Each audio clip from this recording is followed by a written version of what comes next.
Hello viewers, আজি আপোনালোকক মই এয়া একেবাৰে নেচাৰেল সানস্টোন দেখাইছো যিসকল সানৰ মানুহ যিসকলে ৰুবি পিন্ধিবলৈ অলপ এক্সপেন্সিভ পায় তেওঁলোকে এয়া সানস্টোন পিন্ধিব পাৰে ব্ৰেসলেট হিচাপে এইখিনি একেবাৰে নেচাৰেল হয় আৰু একেবাৰে ৰিয়েল হয় তাৰ পিছত আপোনালোকক মই ট্ৰাম্বল ষ্টোন কেটামান দেখুৱাম এয়া হৈছে লেপিস লেজুলি এটো হৈছে ট্ৰাম্বল ষ্টোন একেবাৰে নেচাৰেল আৰু ৰিয়েল হয় তাৰ পিছত হৈছে গ্ৰীন জেড হয় বৰ ধুনিয়া চাওকচোন ষ্টোনটো আৰু এটু হৈছে আপোনাৰ ইয়েলো কালাৰৰ এটু সানস্টোন হয় এটু খালি ট্ৰাম্বল ষ্টোন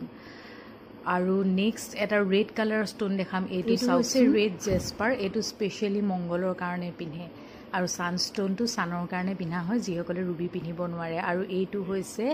ৰেড হাকিক একদম নেচাৰেল আৰু অৰিজিনেল শেপটো চাওকচোন ধুনিয়াকে লকেট কৰি বা ব্ৰেসলেটত লগাই আপোনালোকে পিন্ধিব পাৰিব তাৰ পিছত আহিলে এটো ক্লিয়াৰ কোৱাৰ্টজ পেন্ডেন্ট খুব ধুনিয়া হাৰ্ট শেপৰ এটা বিৰাট মৰম লগা কিউট ক্লিয়াৰ কোৱাৰ্টজ পেন্ডেন্ট আজিলৈ আহিছো তেনেহলে বাই